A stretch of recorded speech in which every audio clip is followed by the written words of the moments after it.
pessoal, eu sou o professor Franklin e estamos aqui nessa interação, nessa tarde, na webconferência, para receber, né, com muito carinho e agradecer já de início a disponibilidade do nosso amigo Valdinar, ele que é nosso colega lá do Protexto, que deu origem também ao nosso curso, né, eu e Silvana somos de lá. E temos essa proposta, Valdinar, nos seminários linguísticos, de discutir diversos temas, de diversas áreas, e a gente está pensando, eu estou até pensando, inclusive, fazer ele mais interativo, então por isso a gente está propondo essas novas tecnologias também para poder ampliar mais o nosso alcance das discussões. Quem sabe em breve a gente não consegue fazer um também com o Protexto, né, maior. Quem sabe Mônica eu já convidei, mas ela está com medo ainda de usar a ferramenta, mas ela vai assistir depois e aí vai ver que não tem uma lista de 7 cabeças não. Tá? Então, gente, vocês que estão entrando na webconferência agora, o Valdinar, que é o nosso palestrante de hoje, ele que é professor lá na UES, professor no Profiletras, é coordenador do Profiletras, Valdinar? Isso. Então, ele vai apresentar, vai nos presentear aí com essa fala, que eu assisti, vi só por fotografia, fiquei morrendo de vontade de participar, né, sobre a linguística textual na BNCC. Então, eu convidei Valdinar para fazer essa interação, mesmo que à distância, mas a distância só fisicamente, porque a mediação tecnológica faz com que a gente se aproxime, né?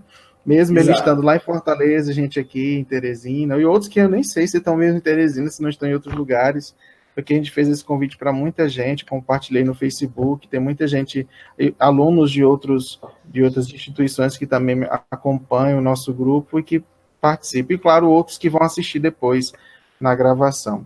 Então, eu agradeço, né, a sua disponibilidade, Valdinar, e vou aqui apresentando, pessoal, essa nossa interação de hoje, vocês podem participar, vocês podem interagir pelo bate-papo, vocês podem fazer perguntas no bate-papo, porque à medida que o Valdinar for apresentando, eu vou apresentar para ele os questionamentos e ele vai respondê-los nesse momento. Vamos aproveitar, né, que nós temos esse momento com ele para aprender bastante e tirar nossas dúvidas sobre esse tema que é bem atual. Tá? Então, eu vou passar agora para ele vai... Fique à vontade, Valdinar, agora para interagir com eles. Ok, acho que falando nesse tom dá para escutar, né, Franklin? Dá para ouvir direitinho. Que bom. Bom, boa tarde a todos. Primeiro, eu vou agradecer ao amigo Franklin, né, a oportunidade de apresentar um pouco das nossas reflexões no âmbito do Profiletras da UES, mas também no âmbito de um grupo, eu chamo de grupo mais de estudo no momento do que de pesquisa, que a gente está iniciando na UES com professores e alunos, né? São alunos do Profiletras, alunos da especialização, e a gente tem discutido essas questões relacionando texto e ensino. Então é muito bom poder falar sobre uma coisa da qual a gente gosta e que a gente acha importante, né? O texto é importante, o ensino é importante, a BNCC é importante, está importante, inclusive, em evidência essa semana, por conta da homologação da BNCC do ensino médio, né? Dizer para o Franklin, para as pessoas, que a primeira vez que eu participo de uma fala dessa maneira, né? É uma palestra na qual a gente não vê as pessoas que estão nos assistindo. Então, fica um pouco... Eu não sei exatamente se eu sei lidar bem com o gênero, porque a gente vê as pessoas é diferente, a gente vê as reações, mas é mais ou menos um programa de rádio que eu estou sentindo, né? O Franklin é o apresentador, eu sou o entrevistado, o Franklin vai, né, mandar um abraço para a caravana de algum lugar, alguma coisa assim, para a gente poder interagir. São gêneros emergentes, né, Valdinar? Exato, exatamente. Franklin, aí eu não estou vendo nesse momento os slides. Eu vou colocar agora para você. Tá. Vou colocar para você, então. Isso era só para você se apresentar inicialmente. Então, eu vou colocar aqui para a gente acompanhar a apresentação que o Valdinar preparou, viu? Aí você fica à vontade. De boa. E aí, pessoal, a gente combinou com o Franklin que as perguntas vão ser enviadas. Apareceu outra coisa aqui, Franklin. Peraí. Pronto. Agora tá assim, né? Aparecendo aqui alguns azulejos. Vale-me Deus, azulejos. Pronto. A gente combinou com o Franklin que vocês podem fazer as perguntas pelo bate-papo e se o Franklin achar pertinente, ele vai me perguntando enquanto eu vou apresentando. Eu acho que fica mais interativo do que deixar para o final, tá? Pessoal, essa fala, ela faz parte de uma apresentação realizada num evento da UES chamado Colóquio, Leitura, Ensino e Pesquisa, que foi um colóquio realizado pelo Prof. Letras para discutir exatamente as questões do ensino de leitura, produção e pesquisa, na verdade. De leitura, produção e literatura dentro de um espaço de discussão na universidade, tá? E a minha fala foi especificamente leitura, produção e letramento, a linguística textual na Base Nacional Comum Curricular. Essa foi uma fala de setembro, quando a gente estava bem empolgado com a probabilidade de a base ser implantada. Acontece que em outubro, com a eleição do novo presidente, as coisas ficaram um pouco incertas, a gente, no próprio grupo de pesquisa, ficou meio receoso de continuar trabalhando com a base, mas é isso que nessa semana a base é homologada. Então, a gente voltou a ter expectativa de que é necessário fazer essa discussão sobre a concepção teórica da base e como isso pode se transformar em alguma coisa voltada para o ensino que seja teoricamente orientado com as devidas transposições didáticas, tá bom? Franklin, pode passar, por favor. Tudo bem.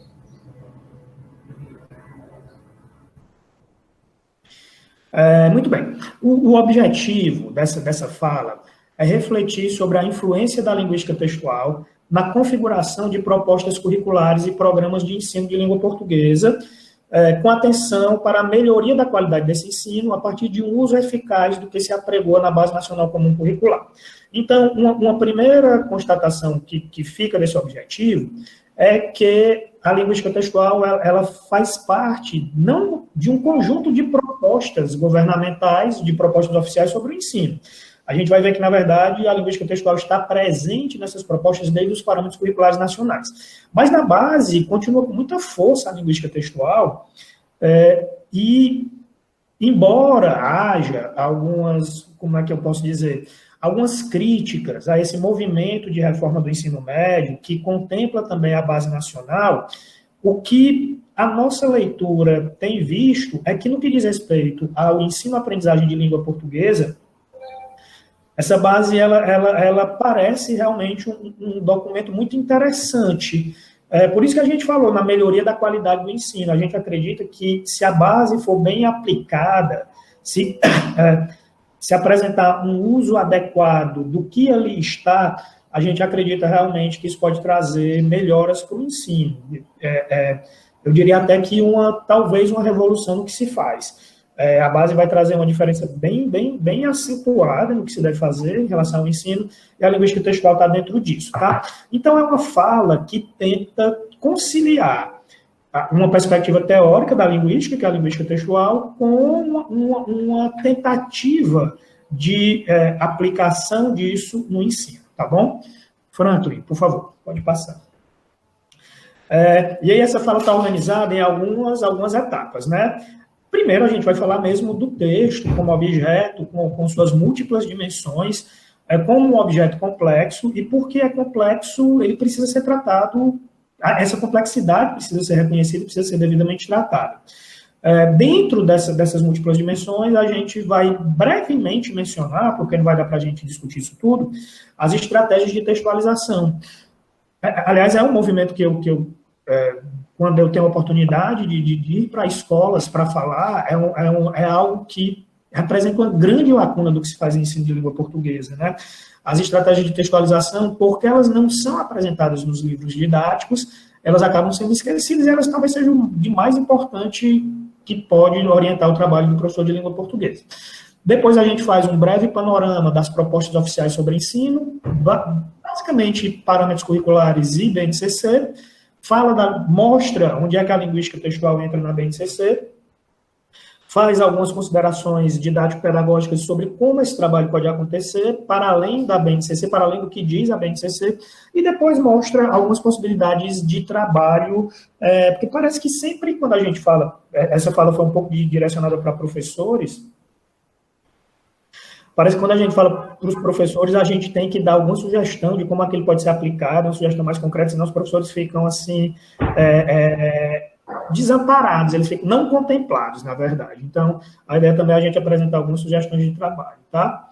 Então, a gente começa com o objeto texto suas múltiplas dimensões, tá? Eu trago aí uma primeira citação com algumas adaptações de um artigo que eu escrevi com a professora Mônica Magalhães Cavalcante, minha orientadora do doutorado, líder do Grupo Protexto, orientadora do Franklin também, e líder do Grupo Protexto, do qual eu e o Franklin fazemos parte. E nessa citação, nesse artigo, o título do artigo é Revisitando o Estatuto do Texto, a gente coloca que estudar cientificamente o texto pressupõe o compromisso de levar a sério as relações entre usos efetivos, aparato interdiscursivo, cognição interacionalmente situada e configuração multissemiótica. Então, a gente está entendendo que estudar o texto demanda levar em conta pelo menos essas 4 dimensões. Eu vou apresentar um exemplo, e aí com esse exemplo eu volto a falar dessas quatro dimensões, tá? Franklin, por favor, próximo. Se a gente tivesse mais tempo, eu poderia até apresentar o vídeo que eu vou discutir agora, tá? Na verdade, são 2. Mas eu vou relatar para vocês, eu acho que vocês vão entender tranquilamente. Existe, assim, na nossa experiência de quem está no mundo, uma possibilidade é a gente entrar em contato com uma música, né? Uma canção, digamos assim. E eu trouxe para a gente analisar essa canção, uma parte dessa canção chamada Take Me to Church, do Rosier. Não precisa você saber inglês, não, tá? Porque eu vou trazer a tradução. Mas o que eu estou querendo dizer é que você pode entrar em contato com essa canção. Volta lá, Frank. Pode voltar lá antes, por favor. Você pode entrar em contato com essa canção de diferentes maneiras. Primeiro, você pode ouvir no rádio, né? Pode nem saber inglês e, de repente, gostar da melodia. Acontece muito com a gente, né? Nem sabe exatamente o que é que está dizendo, mas está gostando da melodia e fica ali, né? Curtindo a música, curtindo a vibe. Você também pode ter contato com a canção por meio de uma apresentação do seu intérprete, que é essa imagem que está aí à direita da gente, né? É uma das apresentações que o cantor fez em que ele cantou essa música, num programa de auditório, talvez. E esse pode ser um contato. Uma outra maneira de você entrar em contato com isso é reconhecer a letra da canção, ou, no caso, como é uma canção em inglês, ver uma tradução dela. Passa para o próximo, Franco. E aí, essa canção traduzida, ela fala, o título da canção é Me Leve à Igreja, e eu vou ler aqui para vocês, para depois a gente comentar alguma coisa, tá? Minha amada tem senso de humor, ela é a graça de um funeral. Sabe da reprovação dos outros, eu devia tê-la adorado antes. Se os céus alguma vez falaram, ela é a última profetisa verdadeira. Cada domingo está ficando mais solitário, um veneno fresco a cada semana. O único paraíso para onde você é enviado é quando eu estou sozinho com você. Eu nasci doente, mas gosto disso. Me ordene para que eu fique bem. Amém, amém, amém. Me leve à igreja e eu te louvarei como um cachorro no santuário das suas mentiras. Eu lhe direi meus pecados e você pode afiar sua faca. É uma canção que fala, na minha interpretação, né, de uma relação amorosa que parece que é uma relação amorosa diferente, não é uma relação amorosa que parece ser convencional. Ele diz que a amante é uma pessoa, a amada é uma pessoa que sabe da reprovação dos outros, é uma pessoa que traz para ele um veneno fresco a cada semana, ele nasceu doente, parece que é uma relação um tanto não convencional e perigosa, parece que é uma relação perigosa, parece que é uma relação nociva e questionável, mas da qual ele não consegue fugir, e mais do que isso, ele gosta, né? Ele diz, eu nasci doente, mas eu gosto disso. Então, se você tiver contato com a canção, apenas pela canção, você entende que se trata de uma relação amorosa, não convencional, que traz algum prazer na nocividade que ela configura, tá? Aí, uma outra possibilidade de você entrar em contato com essa canção é vendo o vídeo lá no YouTube da canção, né? E quando você for ver o vídeo, e aí depois quem tiver curiosidade vai dar uma olhada lá, você vai ver o seguinte, traz aí, Franklin, o próximo, por favor. Na verdade, é uma história, pelo menos no vídeo, a história muda um pouco de figura, porque é uma relação homossexual entre 2 homens, e no vídeo é uma narrativa você vê esse pessoal aí na segunda imagem, que é um pessoal mascarado de capuz, eles, na verdade, capturam esses dois rapazes, capturam dos rapazes e batem no rapaz e queimam o baú que ele tem. Ou seja, a canção, que inicialmente apenas como letra, ela se configura como uma relação amorosa nociva, mas ainda assim uma relação heterossexual, no vídeo aparece como um grande protesto contra a homofobia. Isso é interessante para a gente discutir aquelas múltiplas dimensões para onde a gente vai voltar no próximo slide. Se você prestar atenção, a gente está dizendo que trabalhar o texto implica considerar os usos efetivos. O que é que significa considerar usos efetivos? É que eu só posso analisar os textos que efetivamente existem no contexto em que eles aparecem como um momento singular. Se eu veja que eu tenho uma letra de uma canção, nesse nosso exemplo, e essa letra muda de sentido a cada uso. Ela tem um sentido bastante, como é que eu posso dizer, bastante indiferente. Se eu apenas escuto a canção sem saber inglês ou sem tentar traduzir, ela tem um outro sentido quando eu passo para a tradução, e ela tem um novo sentido quando eu vejo o clipe.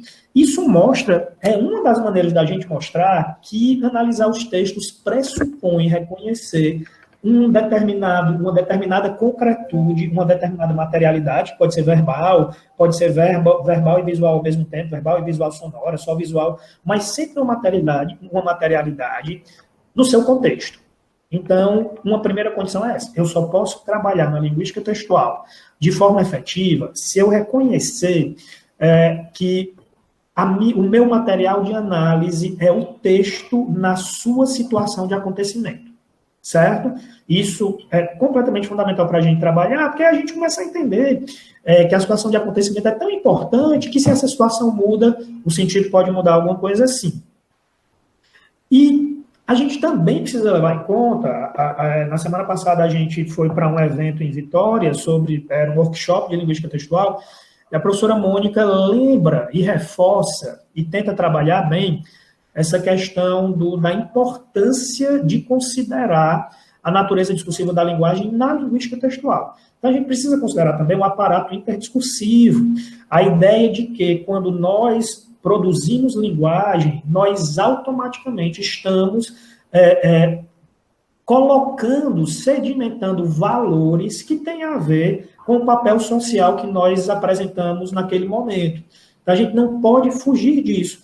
E a gente também não pode fugir da condição de que esses valores, ou um conjunto de valores razoavelmente organizado num determinado grupo, ele representa um discurso, mas um discurso só existe porque ele é confrontado com outros discursos. Essa ideia de que na linguagem a alteridade é muito importante, a consideração do outro, o outro como pessoa, o outro como texto, o outro como discurso, é muito fundamental para configurar uma determinada unidade. Então, todas as unidades de linguagem, numa perspectiva enunciativa, elas sempre são consideradas, na verdade, não como ela em si, mas ela em relação com o outro. O significado passa a ser o que ele assume em relação ao outro. O que de alguma maneira, tem a ver com o que o Saussure apregou sobre o signo linguístico, né? Que um signo ele só pode ser considerado como signo em oposição a outro. Mas, claro que o Saussure fala disso dentro de um sistema fechado.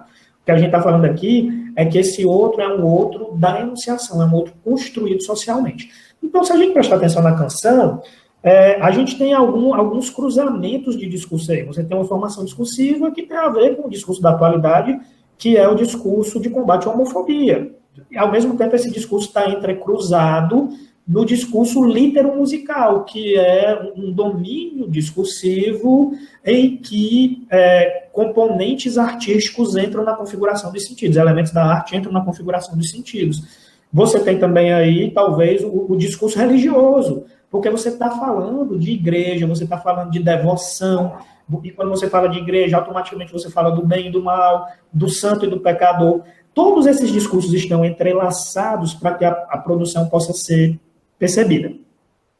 E é claro também que você tem aí uma cognição internacionalmente situada, cognição como a possibilidade de a gente agir intelectivamente sobre os textos. a gente usar o nosso conhecimento, o conhecimento que nós já temos, para produzir novos conhecimentos com a leitura do texto. Então, eu preciso, por exemplo, conhecer algumas dessas esferas discursivas que a gente falou. A gente precisa conhecer um pouco do que é a esfera religiosa, do que é a esfera amorosa, do que é a esfera do discurso que a gente chama de minoria LGBT.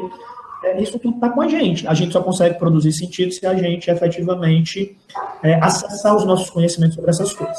E, finalmente, reconhecer a configuração multissemiótica, a ideia de que um texto, e isso vale, inclusive, né, de acordo com o posicionamento de alguns teóricos, isso vale, inclusive, para textos que são completamente escritos, mas todo texto tem múltiplas semioses. Porque, não vou nem falar dessa coisa do texto escrito ser multissemiótico, não, tá? Mas, de maneira geral, o que a gente pode ver é que, para muitas das situações de interação na qual nós nos encontramos, a gente tem a configuração de mais de um modo de comunicar. No caso da canção, a gente vai ter aí o verbal, propriamente dito, né, que é a letra da canção. A gente vai ter o sonoro, que tem uma melodia acompanhando isso aí, e a gente vai ter o visual, no caso do clipe. Então, tudo isso entra em conjunto para produzir o sentido, de modo que estudar o texto é algo realmente complexo, porque é no texto, é na concretude dessa unidade de comunicação que acontece efetivamente numa situação que os sentidos vão se configurar. Ok, pode passar, Frank. Alguma pergunta, Frank? Por enquanto, estamos ok? O Franklin não... Tá ok. Pode continuar, né? Tá ok, viu? Beleza. Vamos lá. Eu desativei meu microfone. Tá certo. Bom, e aí, volta ao slide, Franklin, por favor.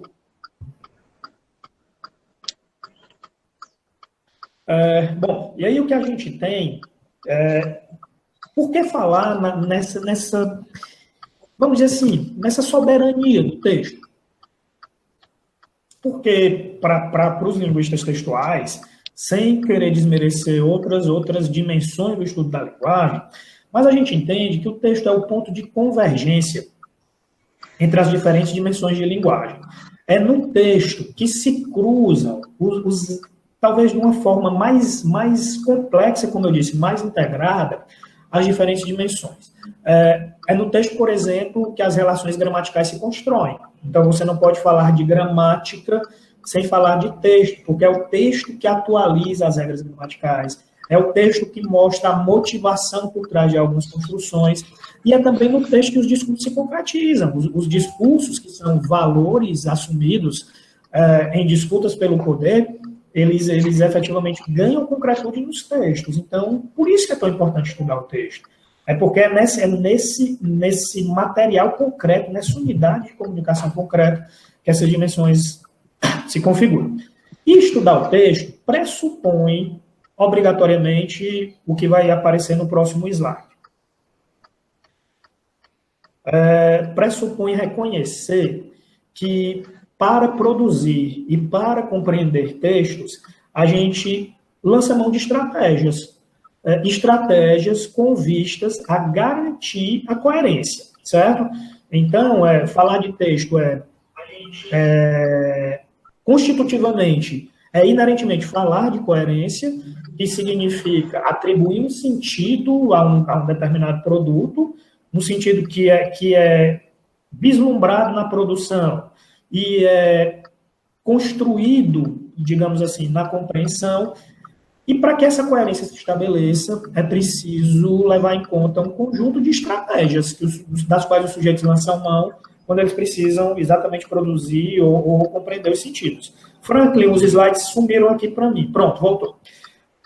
E quais são essas estratégias? A gente pode falar de referenciação, de intertextualidade, articulação tópica, relações lógico-discursivas, relações de sentido, orquestração de vozes, e aí a gente entra na polifonia e na paráfrase, instanciação do locutor, que tem a ver com a maneira como se textualiza, a figura responsável por aquele dizer, e metadiscursividade.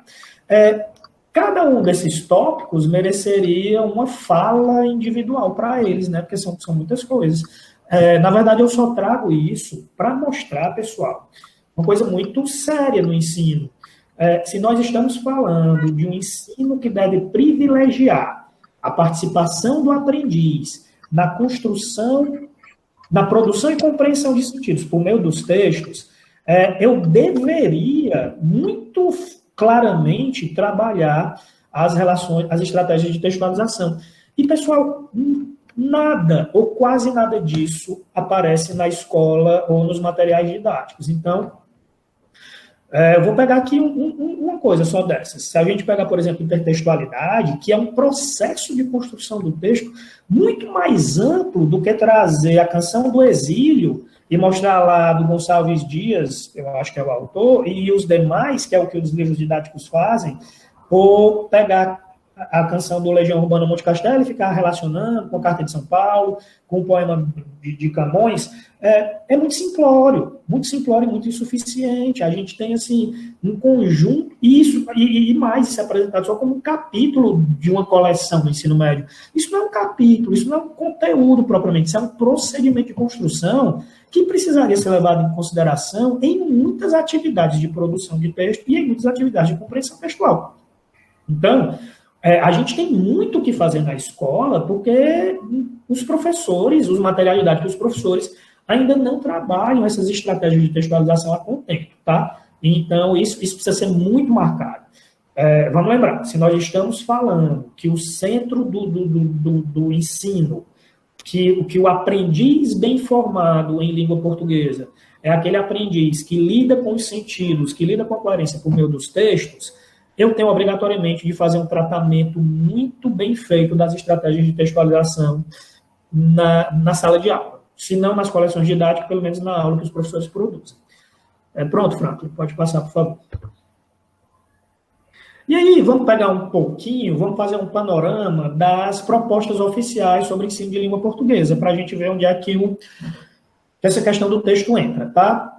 O que a gente tem antes dos parâmetros curriculares nacionais, publicados, o de língua portuguesa do ensino fundamental, que foi o primeiro, foi publicado em 1998, ou 1997, é de Santo Antônio de 1998, tem os do ensino médio publicado no início dos anos 2000, acho que 2000, 2001, você tem antes dos parâmetros curriculares nacionais, ou seja, pré-1998, um panorama de ensino em que a gente encontra, que foi o panorama em que eu estudei, na verdade, a escola que eu estudei é isso aqui.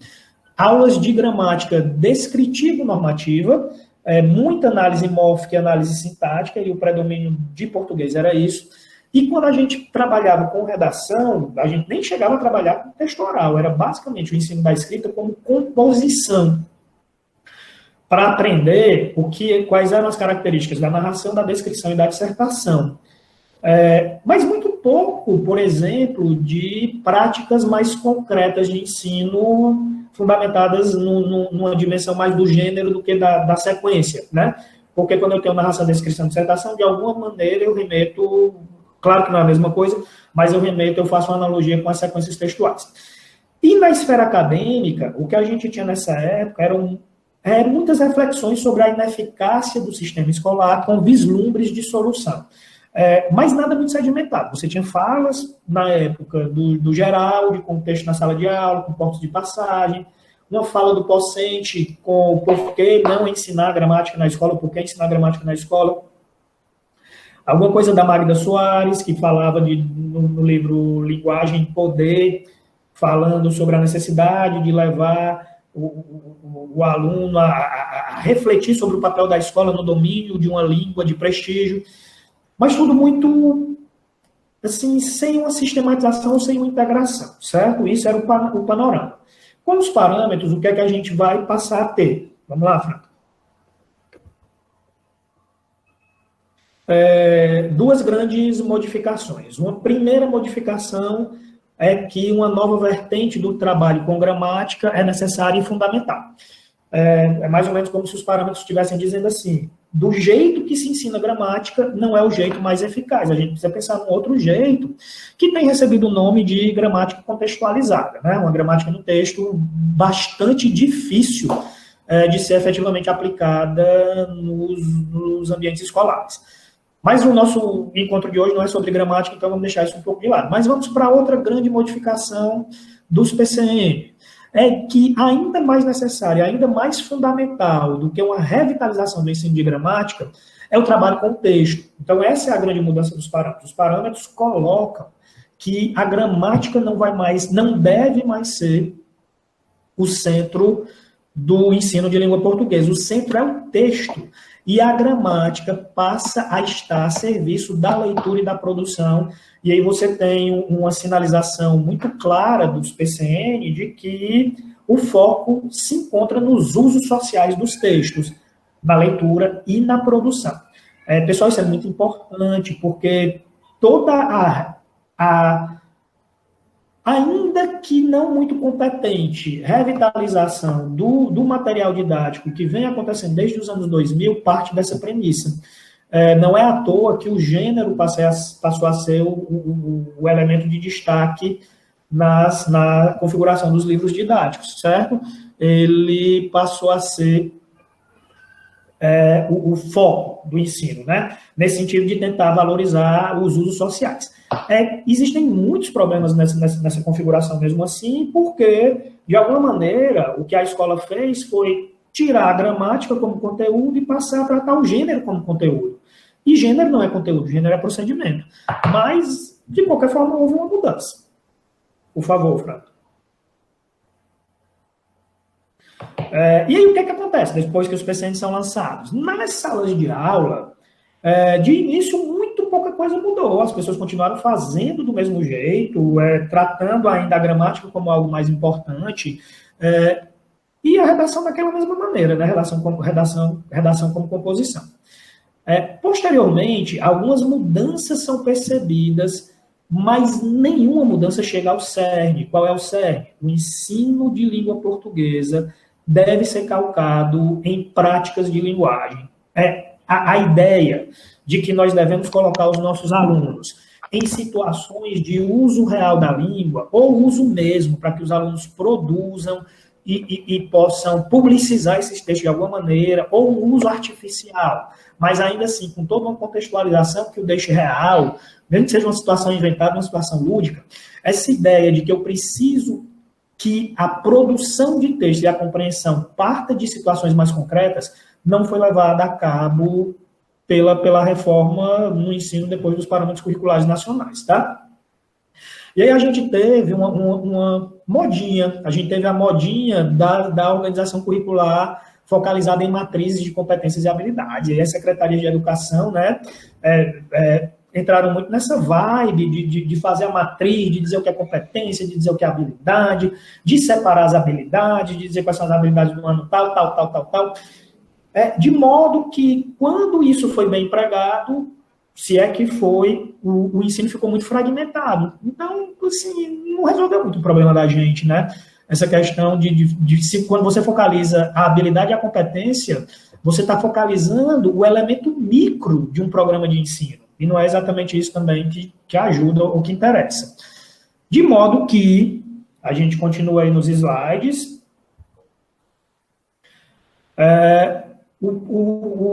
os parâmetros deixaram algumas questões sempre muito pendentes, né? A primeira delas é que o ensino da gramática continuou tradicional, e eu não tenho nenhum medo de dizer isso. Se você ver as coleções mais recentes, elas continuam adotando o mesmo esquema de classificação gramatical, a mesma ênfase no reconhecimento das categorias. O gênero passa a ser o conteúdo, então o gênero passa a ser o conteúdo do ensino, né? Você trata o gênero como conteúdo e não como procedimento. Isso traz como consequência que a gente continua ensinando composição.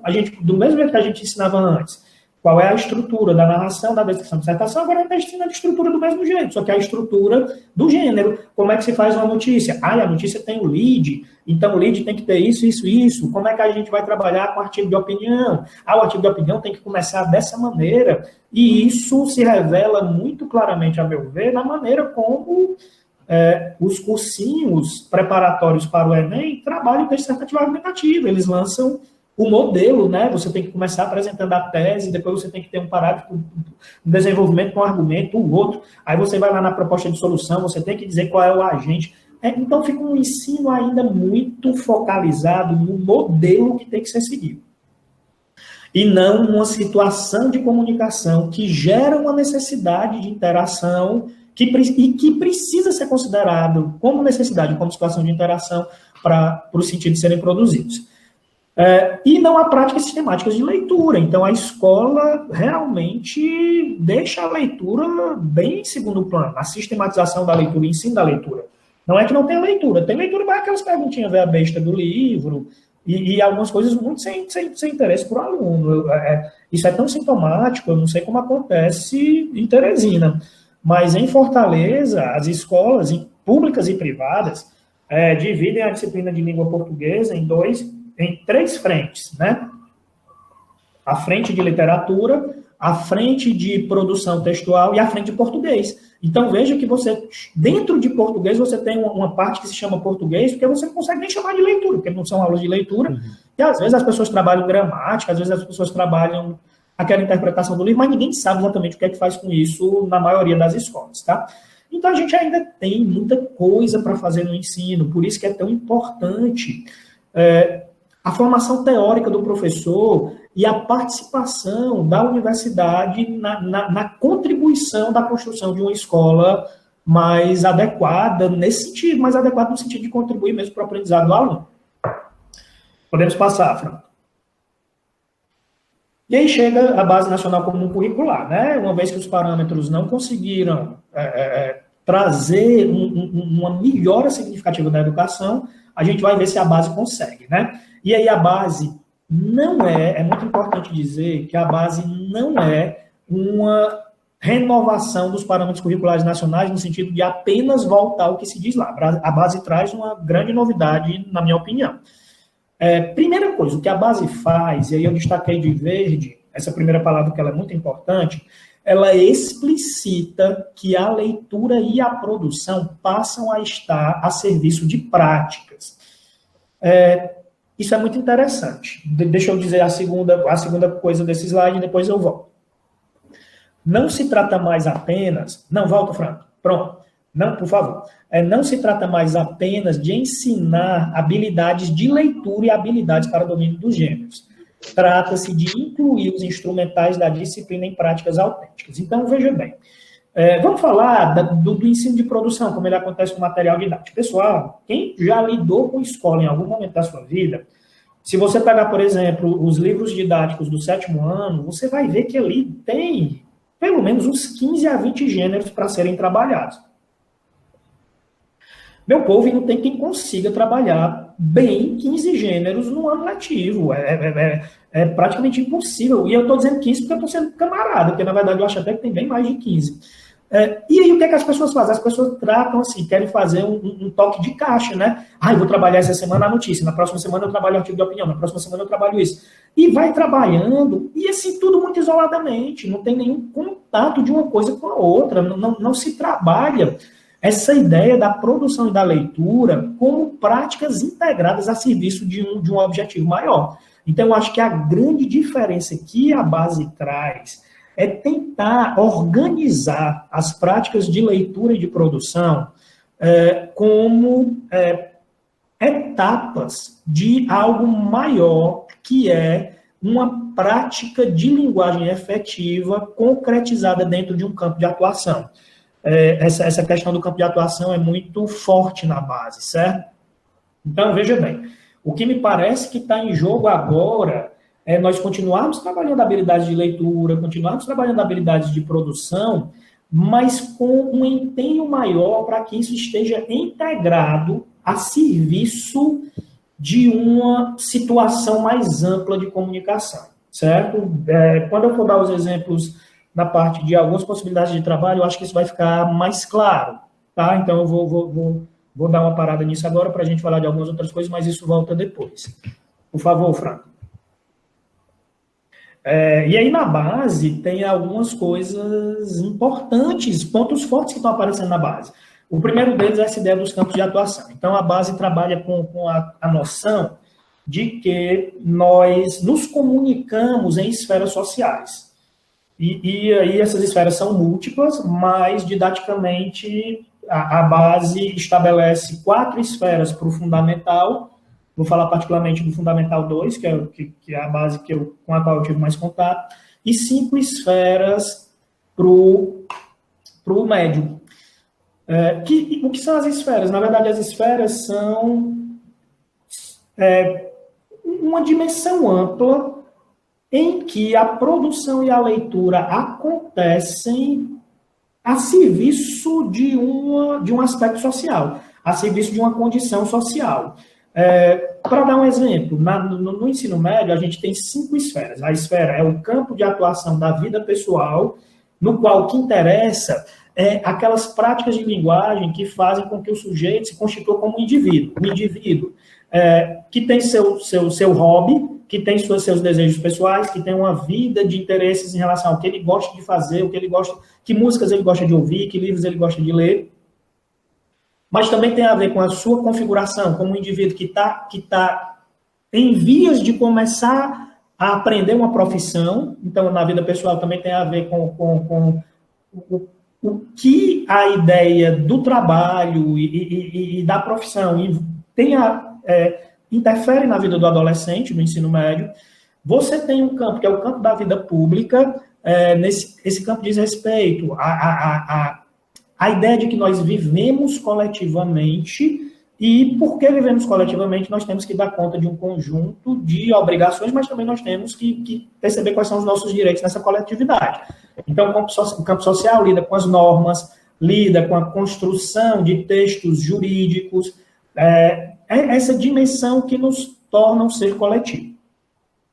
Você tem o campo jornalístico midiático, que diz respeito ao nosso contato com a informação, com a maneira como a informação é construída, é tratada, é manipulada, e aí você lida com questões de como as pessoas entram em contato com a informação e como elas produzem informação, compartilham, e aí tem toda uma discussão sobre, por exemplo, as fake news. O fenômeno das fake news está bem presente lá na base. Você tem o campo do estudo e pesquisa, que tem a ver com a maneira como nós, enquanto sujeitos que aprendemos, lidamos com o método científico para aprimorar nossa capacidade de pensar, de raciocinar, e aí você entra em contato com resumo, com textos de estudo, como se estuda, como se divulga a observação de uma dada realidade, e você tem o campo artístico literário, que lida com a literatura e as diferentes artes integradas e com uma dimensão absolutamente fundamental da existência, né? Nós não somos só ciência, nós somos também arte, ou pelo menos nós deveríamos ser. Nós deveríamos ser tanto ciência quanto arte, na posição da base. De modo que cada campo desse tem abrigado sobre si, tem abrigado por si um conjunto de práticas. Você tem práticas do universo jornalístico midiático, tem práticas do campo da vida pessoal, do campo da vida pública, que estão integradas a favor de uma construção social. No final das contas, o que a gente está dizendo é que os indivíduos, quando se comunicam pela linguagem, eles são sujeitos sociais incluídos numa determinada dimensão social, uma dimensão de prática, tá? Outra coisa importante na base é a tecnologia. A tecnologia atravessa toda a base, a ideia do multiletramento, da noção de que a gente precisa estar trabalhando com os meninos, esses produtos que são derivados das novas mídias, do universo digital, da presença maciça da internet na nossa vida. E aí, por exemplo, a base às vezes coloca lá para o aluno produzir vlogs, produzir vídeos com o uso da tecnologia, aprender a editar vídeos, isso está muito forte na base. E eu digo aqui mais particularmente para o ensino médio, mas revendo a base do fundamental, eu acho que a curadoria também aparece no fundamental. Mas o que é a noção de curadoria? Você tem curadoria quando você está no universo do museu, né? O museu é que tem um curador. O curador é aquele sujeito que define quais são as exposições que vão aparecer no museu, quais são as peças, como é a ordem disso. Então, o curador é um sujeito que lida com o tratamento da informação. E a base se preocupa demais com essa ideia de como a informação tem sido não vou dizer manipulada, não, tem sido tratada, tem sido construída, tem sido absorvida na sociedade moderna por conta das redes sociais. Então, esse fenômeno de que hoje as pessoas não se preocupam mais em verificar a suposta coerência ou veracidade daquilo que elas recebem, e aí elas multiplicam as falsas verdades, tem sido tão severamente percebido que a proposta curricular bate muito forte nessa ideia de combater esse tipo de prática de disseminação da informação. Então, a curadoria é uma coisa importante também na base, tá bom? Continuando, Fran.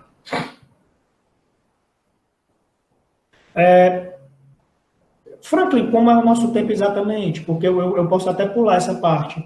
Não, nós temos 1 hora e meia, viu? Tá. Tu vai me dizendo aí quando é que... Mas assim, o que eu tô colocando aqui... Fica à vontade. Tá de boa, né? Tá de boa. O que eu estou colocando aqui são alguns princípios teóricos da base, né? Para ver como isso casa com o que a gente tem visto, por exemplo, nas teorias de aprendizagem, nas teorias linguísticas voltadas para o ensino.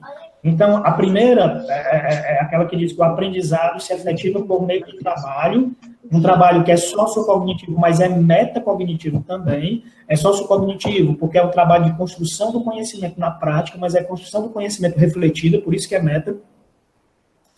Mediante a interação em práticas discursivas concretas, que são os campos de atuação. E aqui a gente tem uma ideia bem vygotskiana mesmo de aprendizado, né?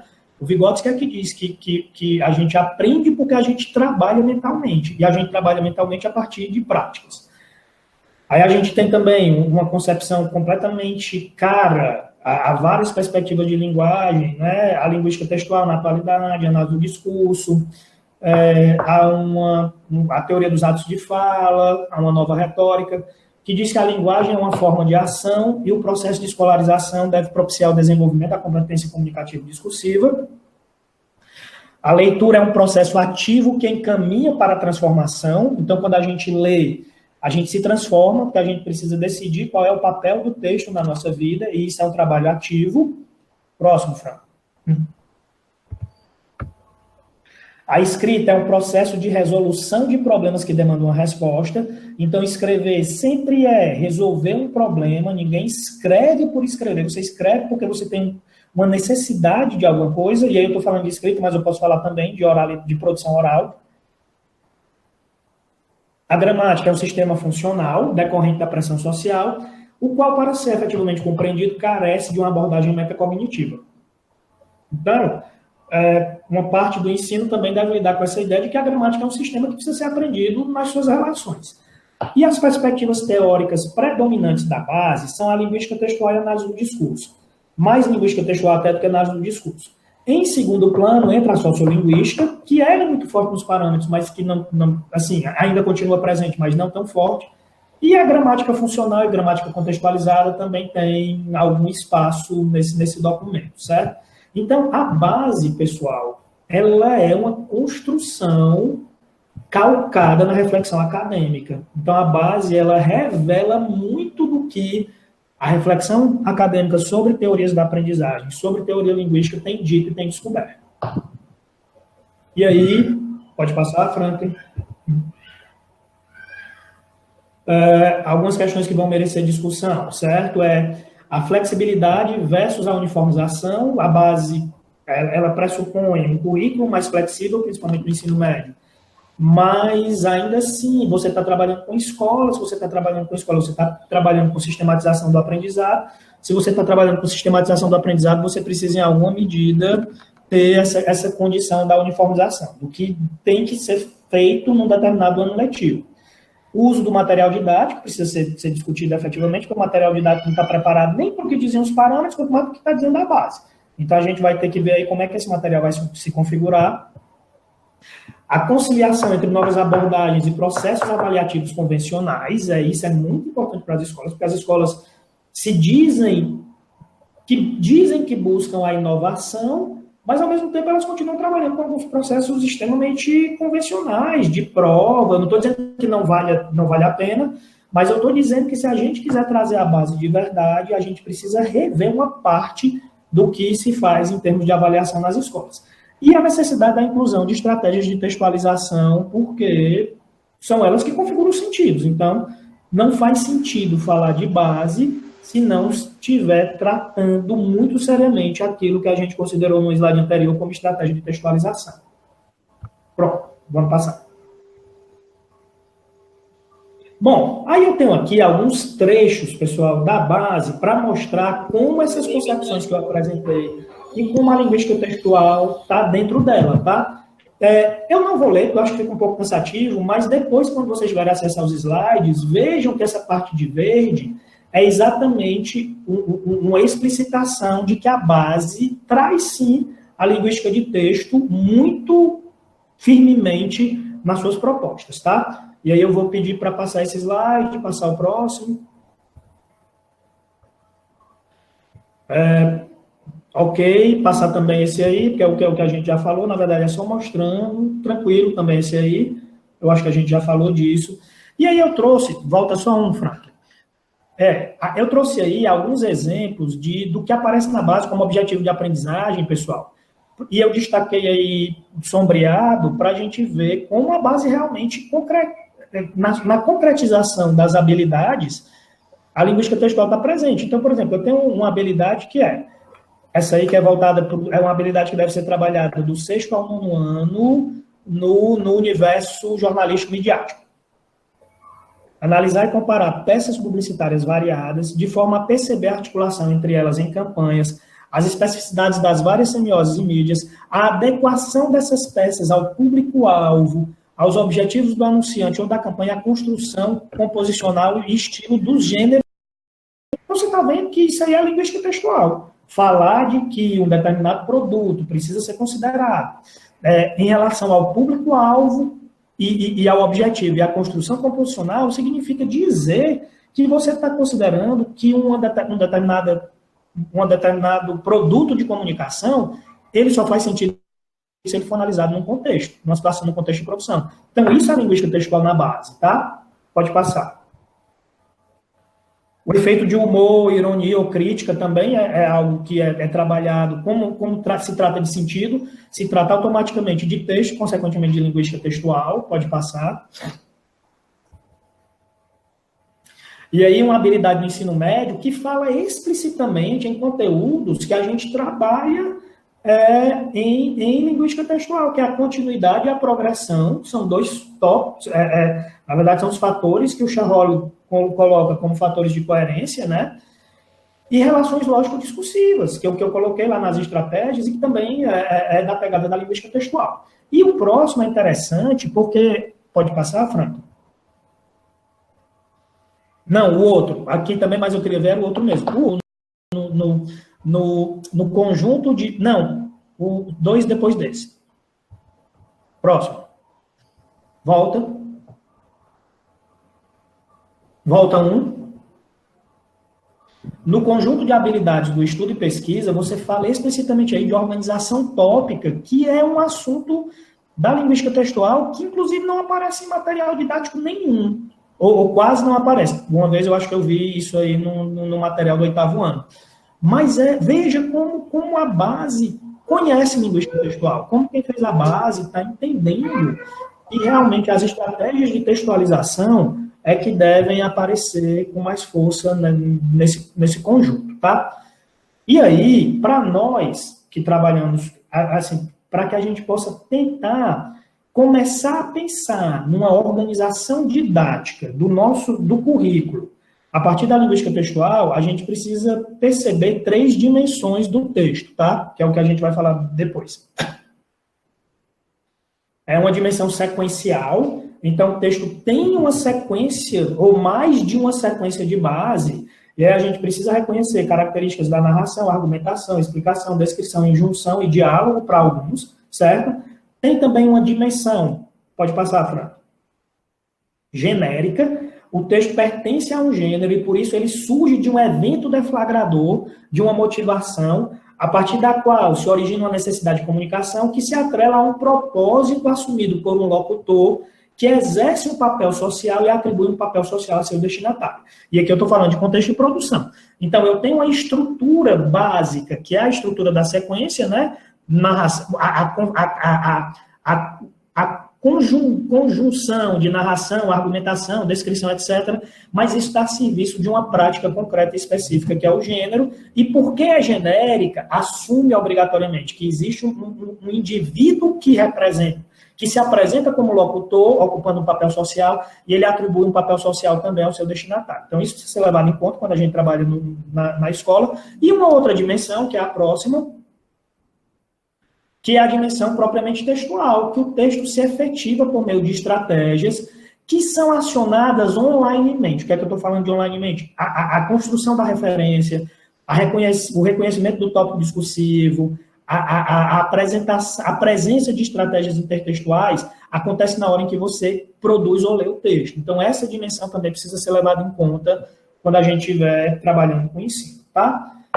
E aí, para a gente concluir, vamos falar aqui de algumas possibilidades de trabalho. Eu trouxe aqui uma citação da base do ensino médio que diz assim, ó, em que pese o potencial participativo e colaborativo das tecnologias digitais de informação, eu acho que é isso, a abundância de informações e produções requer que os estudantes desenvolvam habilidades e critérios de curadoria e de apreciação ética e estética, considerando, por exemplo, a profusão de notícias falsas, fake news, pós-verdades e de discursos de ódio nas mais variadas instâncias da internet e demais mídias. Eu vou apresentar agora para vocês um exemplo de como a gente pode trabalhar essa ideia da curadoria e essa ideia do tratamento da informação no mundo de hoje, tá? Na semana em que eu fiz essa apresentação, pode passar, Fran. Eu li essa notícia, acho que foi no UOL, embora ela esteja sendo atribuída ao Estado, mas era uma notícia do Estadão presente no UOL. Ciro critica general e diz que sai da política se Bolsonaro vencer. Esse general não é nem o general que é o vice do Bolsonaro, não. É o general que é o chefe das Forças Armadas, que na mesma semana, foi na semana de setembro, se você olhar, foi publicado no dia 12 de setembro, nessa semana o general o Vilas Boas, que é o chefe das Forças Armadas, disse que estava muito preocupado com o encaminhamento do processo eleitoral, que era um processo muito conturbado, e que isso preocupa as Forças Armadas, porque parece que não vai ter legitimidade do governo que vai ser escolhido. E aí algumas pessoas entenderam essa fala como uma fala dizendo assim, cuidado com o que vocês estão fazendo, porque a gente pode interferir nesse processo dependendo do resultado. E é essa a crítica que o Ciro faz. Aí, veja, a matéria toda eu não trouxe para vocês, mas depois dei uma procurada aí. É uma matéria longa, que apresenta uma sabatina da qual o Ciro participou no jornal o Globo, que falou de várias coisas. O Ciro falou de programa de governo, o Ciro falou do Lula, e o Ciro falou de um bocado de coisa. Mas aí, quando você vai para os comentários, eu trouxe aqui alguns, pessoal, que são muito exemplificadores do teor dos comentários. Vamos lá olhar. Próximo. Aí uma pessoa disse, eu só quero ver, volta, por favor, só quero ver se dessa vez você cumprirá a sua palavra. Essa promessa de desaparecer é mais um motivador para votar em Bolsonaro. Então, o cara considerou apenas a fala do Ciro que diz que ele vai sair da política se o Bolsonaro ganhar. Próximo. Mais um favor que Bolsonaro fará ao país. Próximo. Duvido, depois irá dizer que falou sem pensar que foi o calor do momento. Essa raposa não larga o osso. Então, pessoal, o teor dos comentários era exatamente esse, não era muito diferente disso que eu estou mostrando para vocês, não. Preste atenção o que está acontecendo. Você tinha ali um texto completo, um texto grande, e a sensação que eu tenho é que as pessoas não se deram ao trabalho de ler o texto. Elas pegaram aquele título e estão comentando só o que elas viram no título. Então, veja que isso é muito sintomático do mundo que a gente vive hoje. As pessoas consomem informação a partir de coisas muito elementares, de coisas muito superficiais. E estão achando que estão entendendo o que está acontecendo no mundo, estão conseguindo colaborar para a construção de um pensamento crítico dessa maneira. Então, veja como isso precisa ser levado para a escola.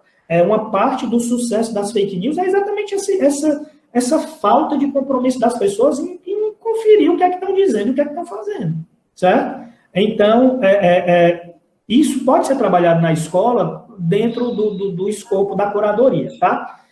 Uma outra sugestão de trabalho é o que vem a seguir.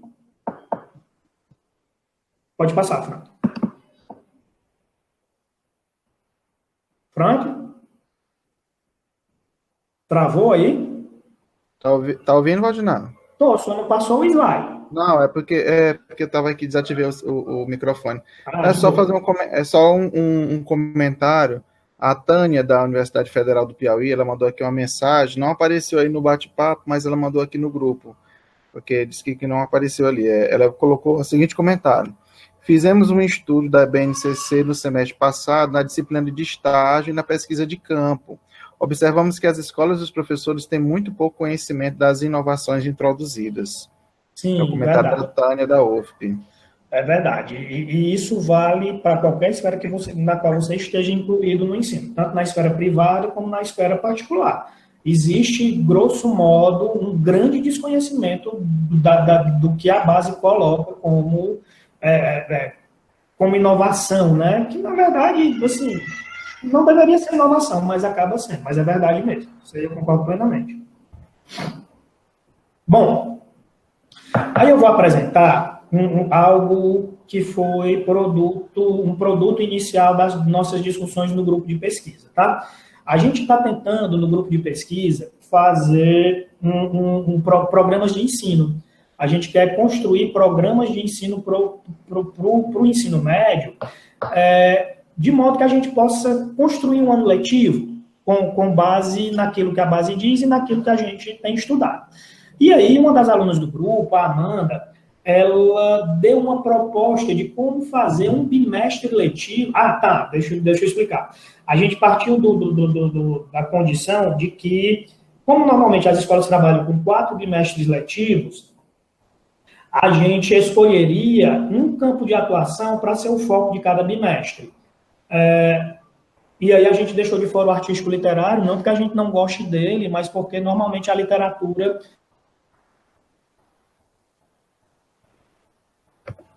trabalhos são divididos, podem ser divididos. Tem um professor que lida com a literatura e tem um professor que lida com as outras questões do ensino de língua.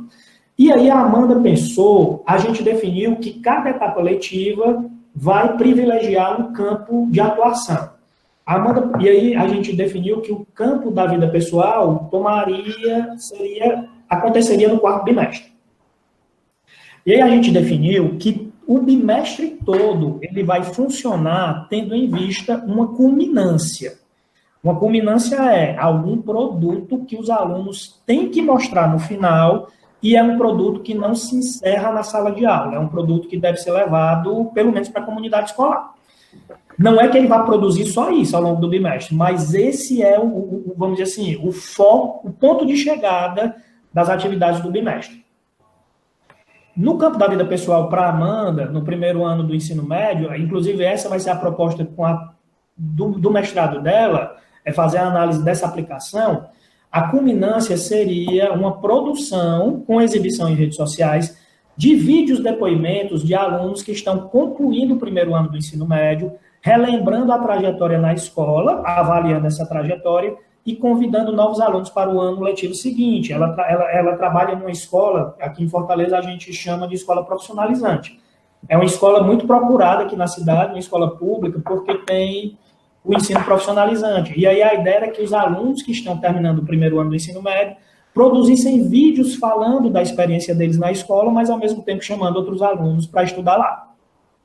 Então, tudo que a gente vai fazer nessa etapa tem a ver com essa produção. Mas entenda que essa produção, ela não é suficiente em si mesmo. O aluno precisa ter outras leituras, precisa ter outras produções para que ele produza essa. E aí é que entra a leitura e a produção a serviço de uma prática, como a gente falou em um momento anterior dessa fala. Passa aí, Franklin, por favor. E aí a gente pensou nos textos que serão trabalhados em práticas de leitura, né? A gente pensou em contos que abordem a vida escolar, e aí a gente faz o cruzamento com o universo, com o campo artístico literário. A gente pensou em trazer algum trecho da saga do Harry Potter, que fala de escola. Tem um livro que é um conjunto de contos que é só sobre a vida do adolescente, que é A Vida é Logo Aqui. Pensou em trazer algum vídeo da Malhação, ou algumas sugestões que estão aí, As Melhores Coisas do Mundo, Sorriso de Mona Lisa, Matilde. Pensou em trazer relatos de pessoas que tiveram mudanças na vida através da escola, e aí a gente ia trazer reportagem no documentário, A gente ia fazer uma roda de conversa sobre isso e um relatório de estágio dos cursos de licenciatura, porque nessa escola vai ter residência pedagógica. E aí a Amanda estava pensando em pedir um relatório para os alunos dela verem como é que o estagiário vê os alunos quando ele está na sala de aula. De modo que tudo isso é para alimentar essa produção última que a gente está falando, que é a produção do vídeo deles mesmos. Então, para eles produzirem um vídeo que vai falar deles na escola, a gente acha que é importante eles lerem, terem contato com várias coisas, vários textos que falam dessa presença dos alunos na escola, dos aprendizes na escola. E para a produção, próximo slide, Franco, a gente pensou em trabalhar o gênero final, que é o vídeo depoimento, mas a gente também vai fazer entrevista, né? Os meninos vão entrevistar os alunos do terceiro ano. A Amanda vai pedir um mural de fotos, que é como se fosse assim, uma espécie de rememoração do que aconteceu ao longo do ano, e um relato pessoal escrito para que eles falem sobre o que é que eles pensam da escola antes deles produzirem um vídeo. E como a escola dela trabalha com pelo menos uma avaliação de redação, a gente pensou em colocar um relato pessoal, mas aí seria um relato ficcional, um relato do tipo, imagine você daqui a tantos anos, o que é que você vai dizer, o que é que você vai fazer. Então, isso pode passar. Essas coisas todas de leitura, de compreensão e de produção vão estar atreladas àquela produção final, como eu disse. E aí, ao mesmo tempo, a gente vai trabalhar algumas estratégias de textualização, a diferença entre autor e locutor, para que ele entenda que quando ele produz institucionalmente, ele ocupa um papel social, e os graus de formalidade que a gente acha que é importante, porque ele vai fazer um vídeo que vai ser veiculado no site da escola. Então, precisa ter algum cuidado com isso. E também vamos trabalhar o tempo verbal, já que a gente está falando de narrativa, de alguma maneira, e o advérbio como categoria. Acho que é só. Terminou, Frank? Antes de terminar, volta lá, Frank, por favor.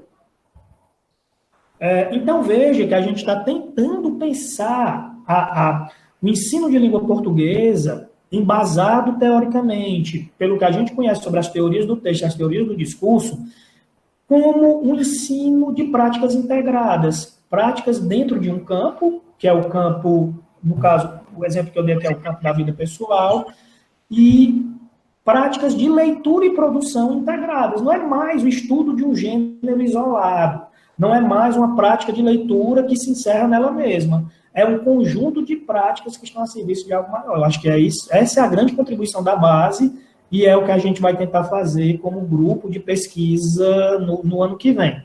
E aí eu termino a fala, eu gosto muito dessa música do Skank, que é num contexto diferente, mas ele diz, eu queria insistir, mas o caminho só existe quando você passa.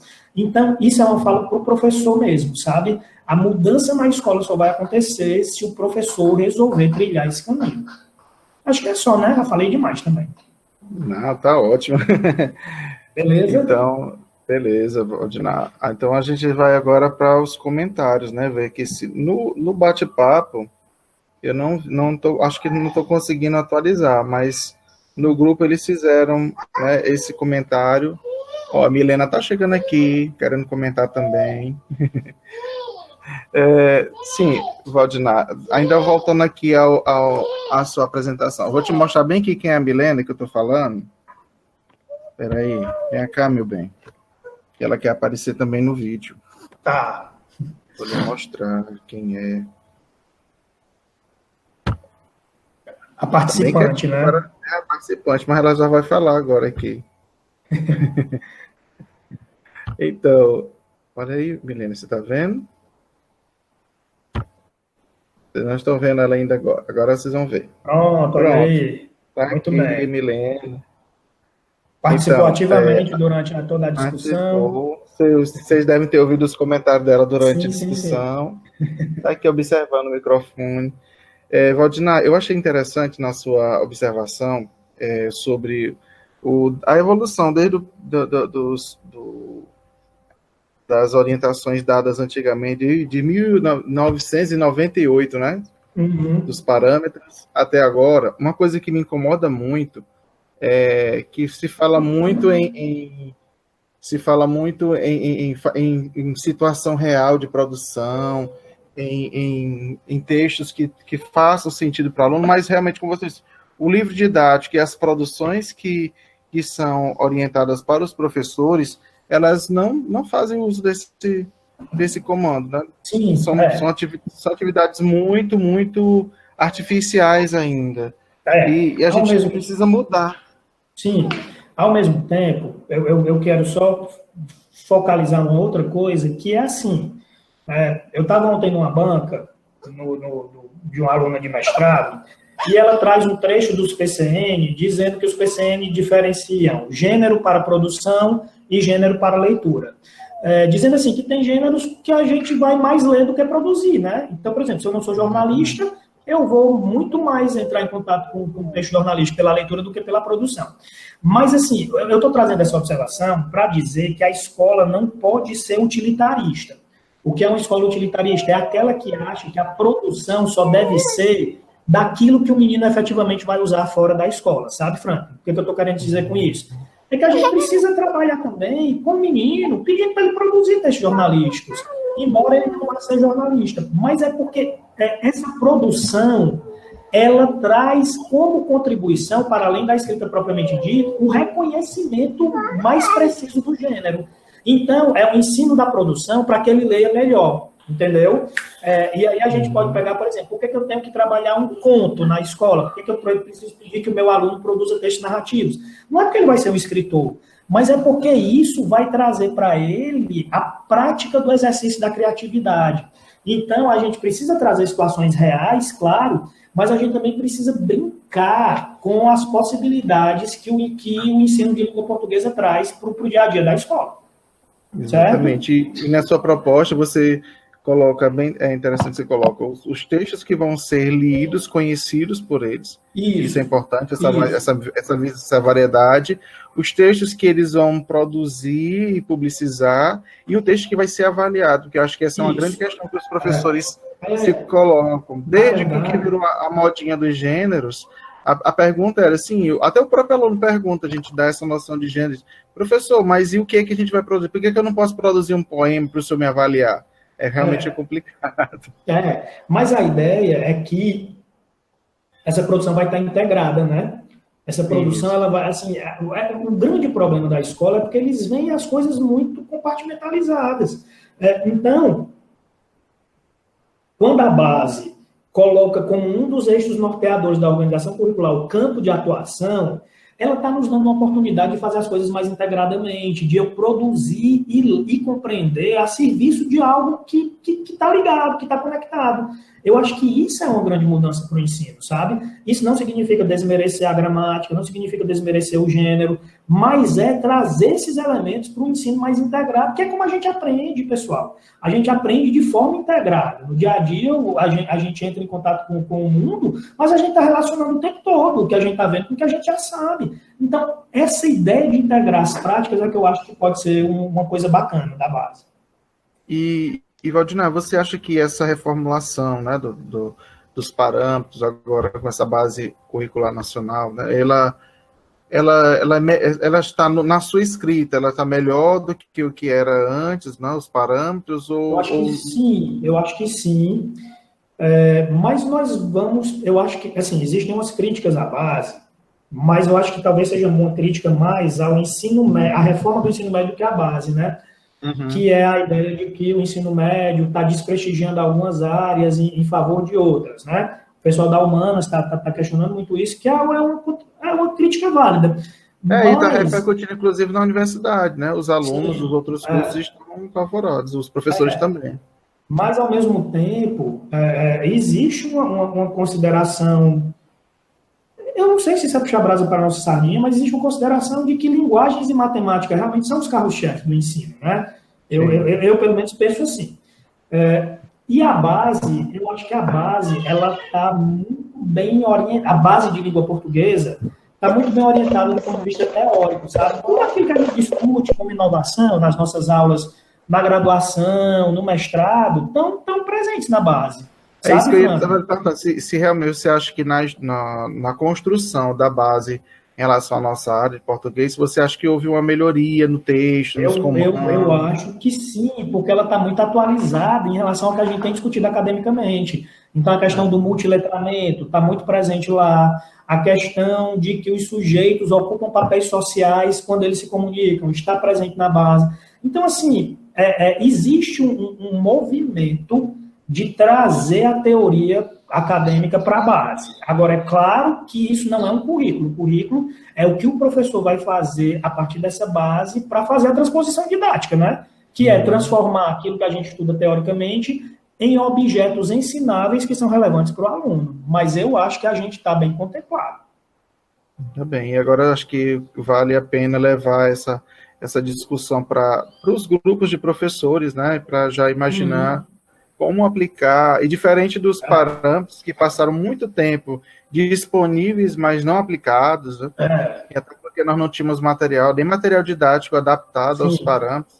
Agora nós já passamos por uma experiência de mais de 20 anos tentando aprender a proposta dos parâmetros e uma proposta nova agora da base que já, como você já ressaltou, já vem toda atualizada com a teoria. Então, acho que a gente pode agora usar esse material para reflexões dos grupos de pesquisa, em sala dos grupos de professores, né, para atualização dos professores. Inclusive, tem muitos professores aí assistindo a gente. Pois é, e nos grupos de pesquisa, se os grupos têm essa vertente de discutir a aplicação, né, é começar a propor, sabe? Eu acho que assim, a gente tem que começar a propor material mesmo, sabe? Eu não vou dizer um livro didático, mas começar a propor exemplos de como se faz isso, de como se analisa, sabe? De como levar o texto na sua complexidade para a sala de aula. Eu acho que essa é a nossa maior missão. Como é que a gente leva essa complexidade do texto para os programas curriculares e, consequentemente, para as salas de aula. Eu acho que esse vai ser o movimento de agora, né? Para quem trabalha com essa preocupação de como o ensino deve ser. Ótimo. Nós temos professores que, se eu não estiver enganado, eles estão assistindo lá do Instituto Dom Barreto. Tem o pessoal Maureen, Samuel, estão assistindo aí. Tem a Vanessa, tem alguém que quer fazer alguma pergunta, aproveitar esse momento com o Valdinar.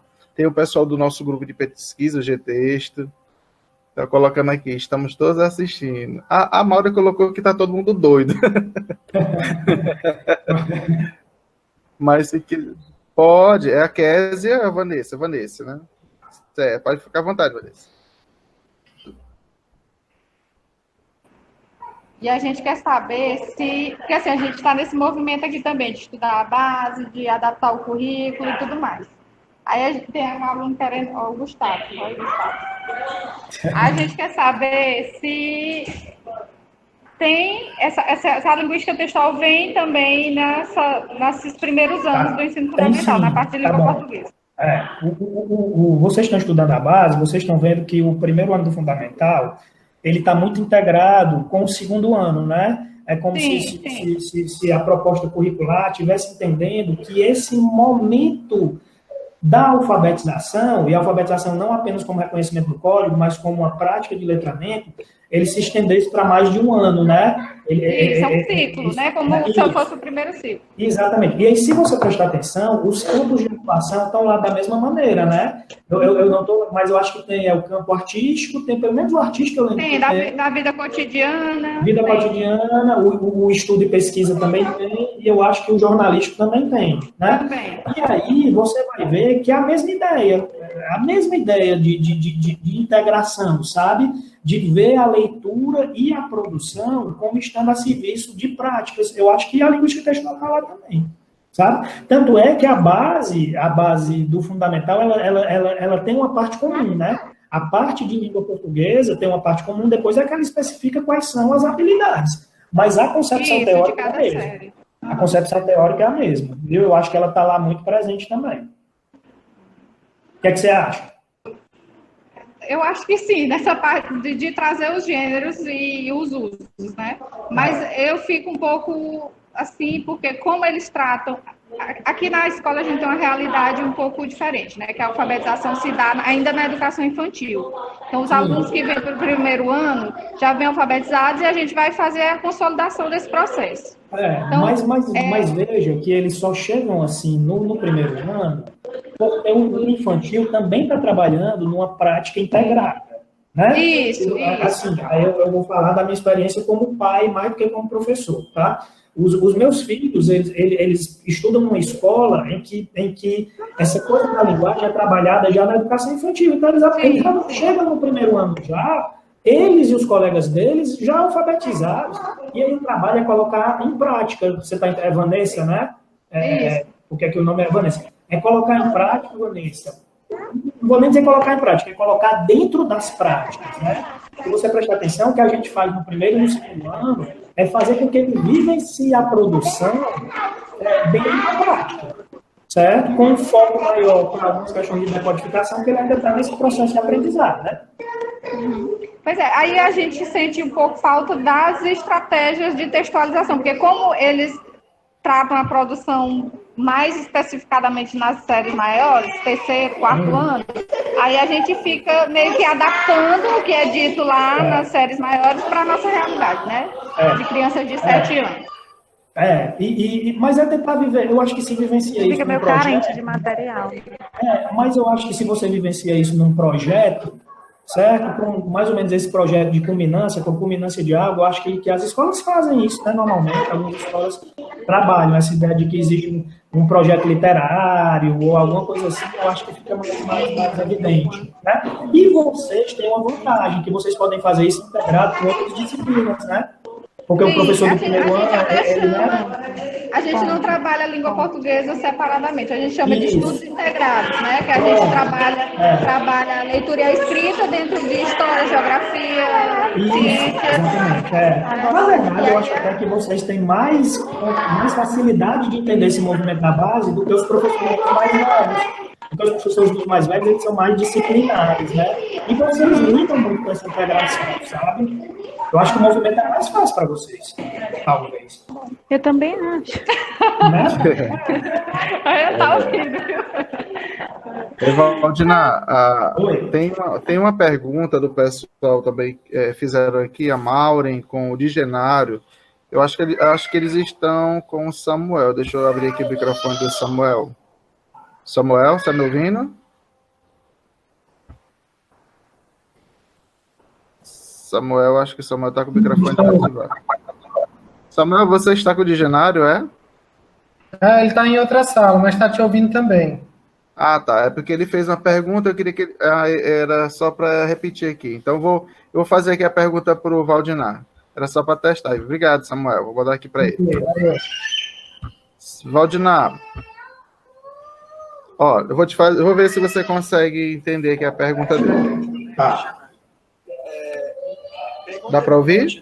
Por exemplo, como ele sugeriria trabalhar aquelas categorias de... Não, eu vou repetir para você, tá bom? Ó. É melhor, porque eu não estou conseguindo escutar muito, não. Tá. É o Digenário. Ele quer saber como é que você sugere trabalhar as gramáticas linguísticas de advérbio dentro do trabalho de produção de vídeo. Ah, tá. A gente está pensando assim, aqui foi aquela proposta, né?